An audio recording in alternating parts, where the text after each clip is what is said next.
I'm Felicia Shakiba, and this is CPO Playbook, where we solve a business challenge in every episode.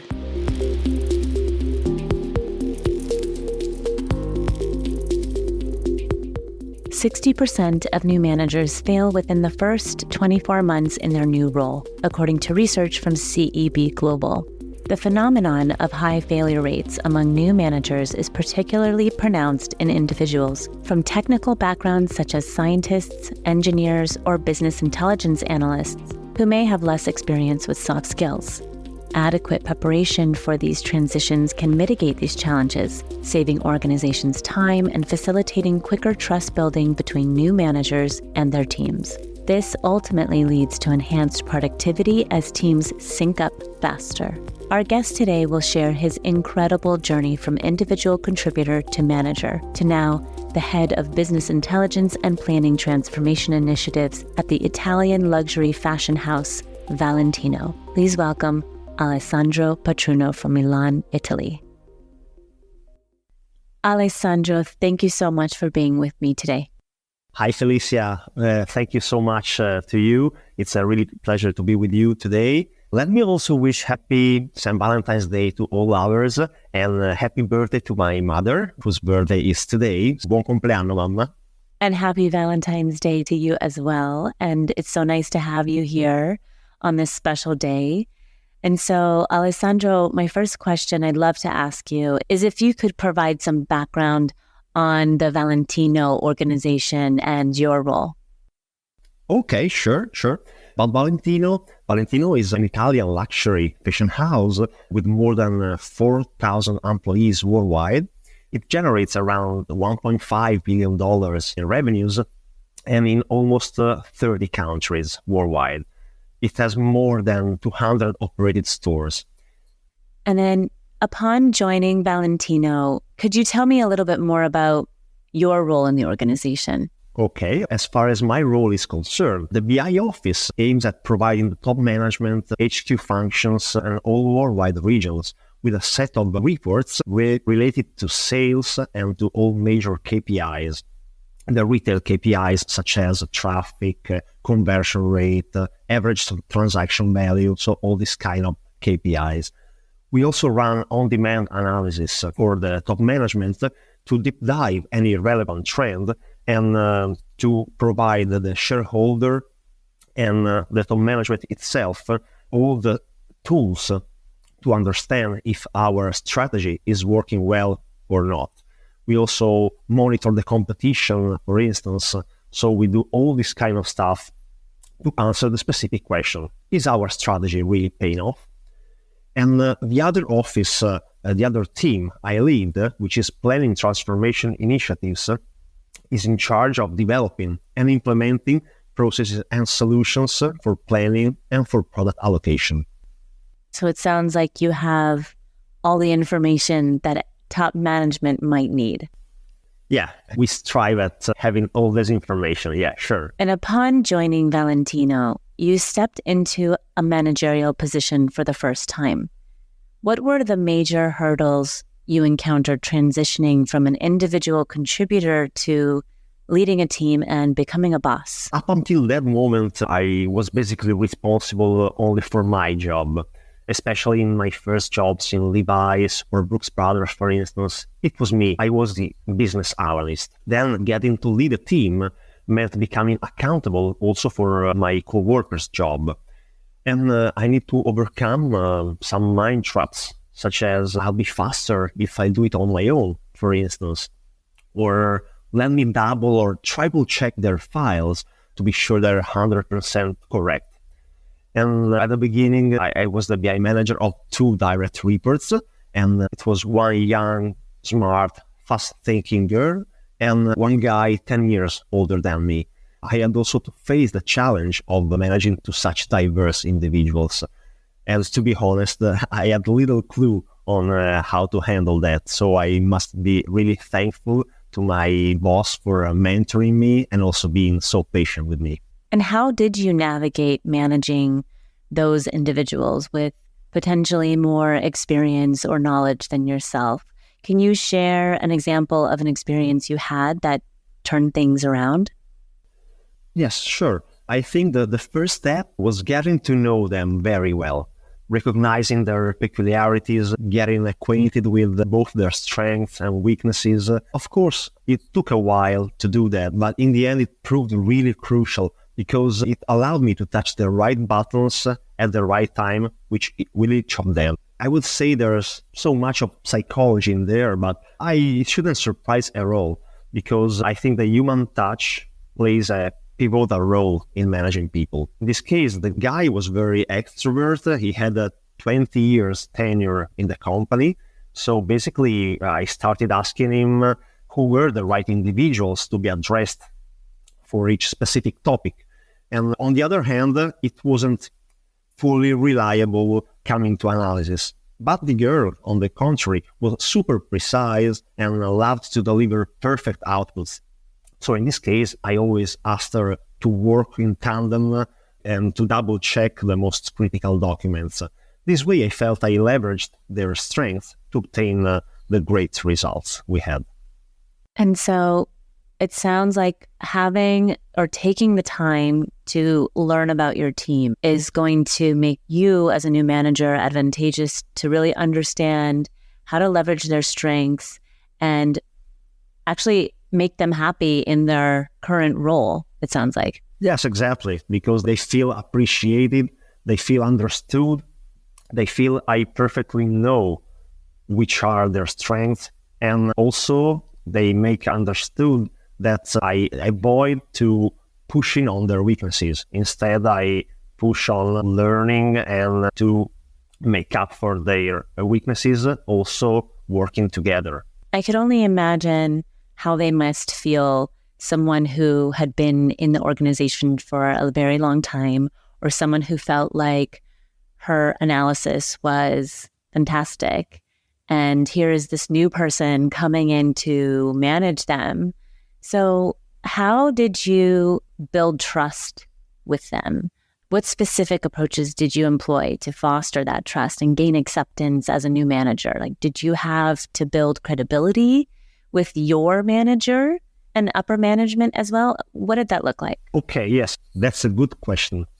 Building credibility, it's not really easy. Well, we know it takes time. It can be undermined by any little mistake. My approach at the beginning, to be honest, was I said, work really hard. Do the maximum you can. If I had to fail, I didn't want to have any regret that I could have done more. And I also tried to be myself, to show the real me. And in the first months, I had a lot of difficulties in doing that. But then, going on day by day, it always got better. And this reassured me I was on the right path. The mindset I had was not to be discouraged by any bump I could encounter along the way, to go always straight on, thinking that in the long term, my boss and the top management would have appreciated me. But trust and acceptance can be built day by day, like a house where you put one brick at a time. So at the very beginning, it's likely that some bricks might fall off and you must replace them very quickly. But in the end, when the house is ready, all the bricks are fine, they are all together, and at most bricks may be scratched, but they won't fall off. It's a real work you must do day by day to reach the top. That takes time. Yes, a lot of time. I admit it was maybe after 6 months, maybe something more, to gain full acceptance and trust from them and from the upper management. Also, upper management must really trust your work. We are basically a core office for Valentino because we know and we report about all product categories. So we are really at the core of the product of the company strategy. We try to explain to the top management how the company is going in terms of sales. And so doing some little mistakes can really be dangerous. And while team cohesion was absolutely crucial in your own team, did you also focus on forging relationships across departments and with other managers? Yes, of course. So cohesion is really crucial, not only internally, but also externally. Other departments are really fundamental for BI office and for the other office I lead. And what I can say is that, especially in organizations such as Valentino, it's so important to work with other departments, exchanging information, giving and receiving feedbacks, and building a network of colleagues who trusted me. It goes from being kind in my behaviors, quick at replying to their requests, collaborative in any situation, but also keen on having maybe a lunch together and maybe creating informal situations to know them better. I think everybody knows it's always easier to ask a question to somebody who you know rather than to somebody who is really stranger. As this is important for individual contributors, I think it's particularly key for managers because colleagues from other departments may associate the manager to his team, be willing to collaborate with the other team only if they trust the manager. On the contrary, they could be prevented from working with my team if they think I'm not trustworthy. I absolutely love that you gave such specific examples of how to build that trust and what that looks like, because a lot of times managers will come in and they will believe that they're in that position because they do great work, and so therefore everyone should trust them. But that is not how it is, and it is a misconception.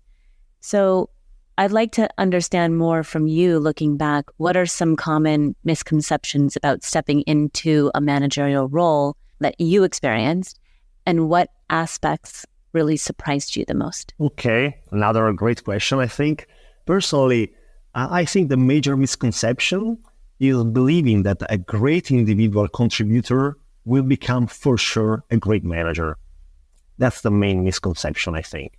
That's not to be taken for granted.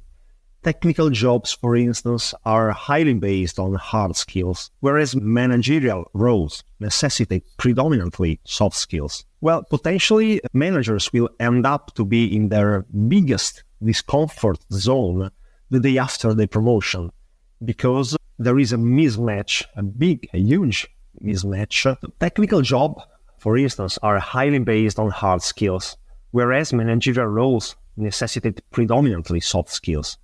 So potentially managers will end up to be in their biggest discomfort zone the day after their promotion, which is exactly what happened to me, because there was a big mismatch between what I was asked and what I was ready to deliver. And frankly, I was surprised by the impact a manager can have on others, both on team members and on the organization itself, even at a middle management level, not only C-level, for instance. And this was always been the beacon for me, for my work ethics and dedication to doing things well. I could feel really I could turn things around, even in my little environment. What were those very important soft skills that you felt like you didn't have right away that you had to develop? Which soft skills did you think were most important going into your new role? Okay, there were a big number of soft skills I had to develop. I think the first one was teamwork. I was not used to work with a team, to manage and to guide a team, basically. So this was the biggest soft skill I had to internalize. I have no doubt that also another soft skill I had to improve was the ability to communicate in its wider sense, basically. From communicating the results of an analysis to the CEO, for instance, in a clear and concise way, to speaking frankly but politely to my boss or colleague, to providing sincere and useful feedbacks to a direct report. Let me come back to teamwork. I think that any output generated by an office should be attributable to the entire office, not to individuals. My vision there was that the whole team should share both praises and blame for any work done. No matter a guy had been working for 10 years for the company and another intern maybe just joined. I really like that you said that. I think it's very easy in any function to point the finger because they don't want the blame. And it could be at a colleague that is on your team. Yet when you talk about making sure that whether something is successful or a failure, it's really about the entire team, because I think, and correct me if I'm wrong, it really promotes a culture of working together and supporting each other and being there for one another, regardless of what your individual goals are. Yes, that's exactly how you describe it. No individuals, just team. When you enter a team, that's your family. That's the place where you live because you spend there the most time of your day. And the team must support you, must make sure that you are appreciated. And that's why I think everything that comes out from that office must be recognized to that office. There's an episode that is actually my own, and I talk about performance management and the importance of creating an OKR framework, which is objectives and key results, and how much it changes the culture, because OKRs really put the responsibility on the team, like you're saying. I think what you're describing is the ability to create a culture just like that and ensuring that everyone is kind of in it together. And so I think that is a wonderful sign of a manager that is really helping the team succeed, and not just every individual, but having the team succeed, I think will more likely move into other subcultures of a business and kind of take shape for the entire business eventually. And hopefully, I think that is the best way to do it. And so when I think about your role in moving forward in your leadership at Valentino, what key responsibilities or soft skills do you believe are vital for successfully leading your next leadership position in planning transformation initiative? Well, I think the soft skills which allowed me to step in the new role, even though I had no direct experience in the specific job tasks, was rationality and proactivity. They drive in me an urge to create order from mess.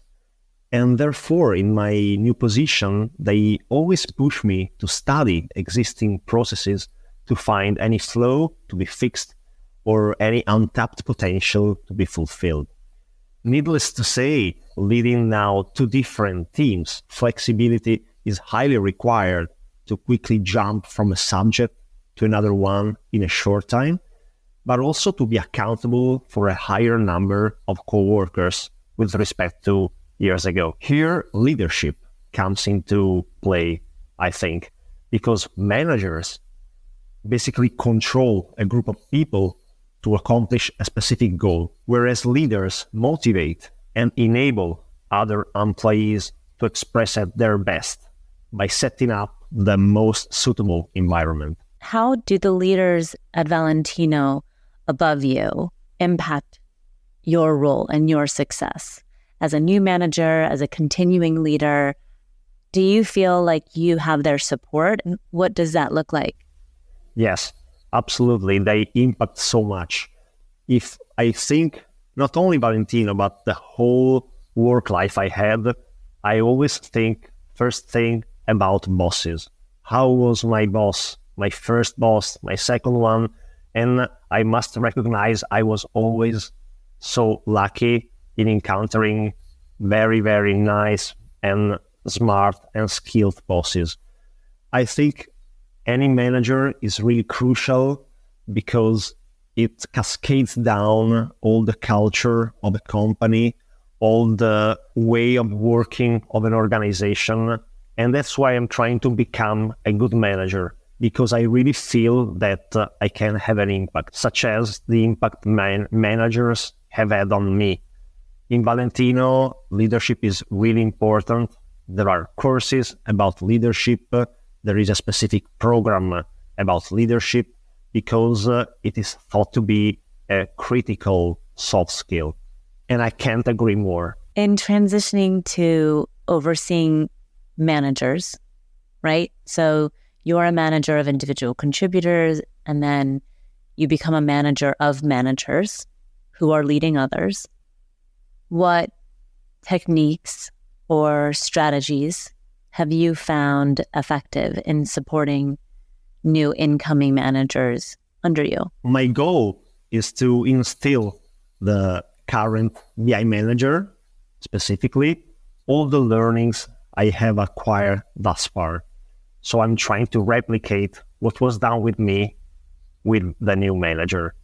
Continuous one-to-one communication is paramount, with periodical feedbacks, informal chats, and frequent updates.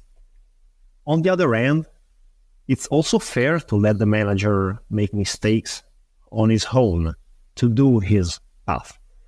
Just like a father with his son, one should find the right balance between mentoring and giving total autonomy, with the idea of providing all the tools a manager needs, but then giving him space to practice and learn from mistakes.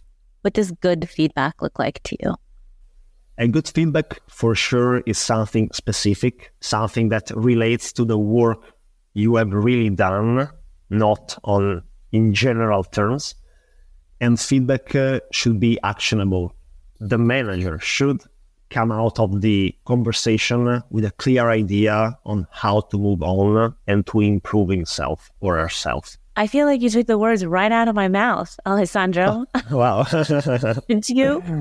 Did you study this before I had this question? No, really. It was a really good answer.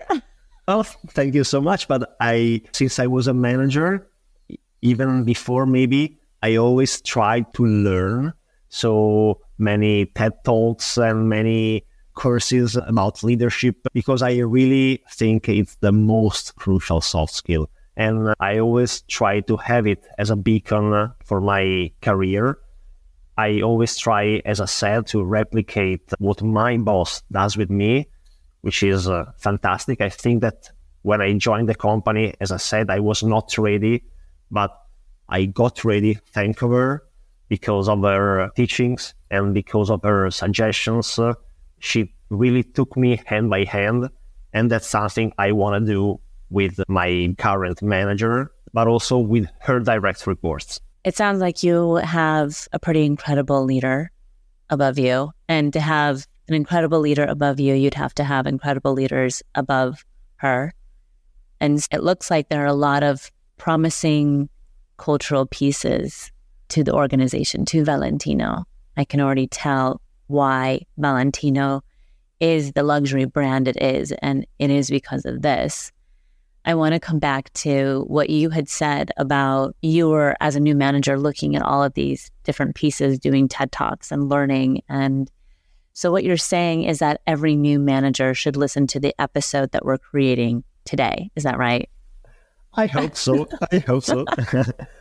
I think it could be, I wouldn't say illuminating, but illuminating for me were a lot of TED Talks. I really remember them by heart because each of them inspired me. There were, I don't know, one sentence, one specific word that really inspired me. Do you remember any other TED Talks that you felt you want to share? There was a TED Talk about vulnerability. It was so important for me to listen to it because it reminded me that nobody is perfect, nobody is invincible, and therefore one shouldn't fear to show his vulnerability, his weaknesses. All of us have some vulnerabilities, and in that, if you show yourself as an invincible individual, you will be just pretending to be that. On the contrary, if you show you are vulnerable, other people will appreciate that, will understand you are at their same level. I think the most important thing is making sure you are not the smartest guy in the room, but you are surrounded with the smartest guys. And that's what I think makes the difference. I can see how that would work very well in any Thank environment. You. Yeah, sure. And Alessandro, what advice would you offer to individuals embarking on their journey in becoming a new manager or a new boss? Okay. First of all, I think be yourself.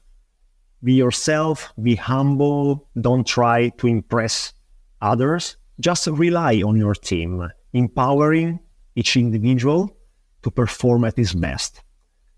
Always place yourself at the same level of your team. That's really crucial. They'll appreciate that. I'm sure of it. They won't see you as the boss. They will see you as the colleague they love working for. As I said, I think vulnerability is important. I maybe anticipated before such important topic. And finally, as I said before, be vulnerable. Don't show up being the invincible person. Show your weaknesses to your team and your human side. Humanity is the most important thing we have, and what leads a manager to be a great manager, I think. Maybe that's a good recipe to succeed in your managerial role. I love that. I think I would more likely want to work for a manager or someone who was vulnerable with me versus someone who would expect perfection. That just would go so wrong so quickly. Yes, I think so. I agree with you. Alessandro, I have one more question for you. It's a very serious question. And you're a numbers guy, right? I mean, obviously you have done great management, clearly, but you're a numbers guy. There's a purse that I love online, and it's a stunning item. I was wondering if you could send it over to me, maybe fudge the numbers. For sure, Felicia, for you, it's already done. I will contact the customer service right now. Oh, what a great Valentine's Day it is. Thank you so much, Alessandro. You have been so amazing. I hope everyone listens to this episode, and happy Valentine's Day to you and all of our listeners. Thank you, Felicia. It was really a great pleasure to be here today with you, and I'm really honored to be your guest. Thank you. That's Alessandro Patruno, Head of Business Intelligence and Planning Transformation Initiative at the luxury brand Valentino.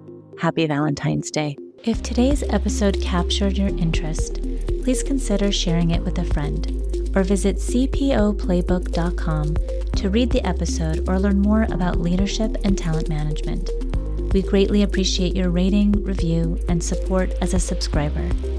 I'm Felicia Shakiba. See you next Wednesday, and thanks for listening.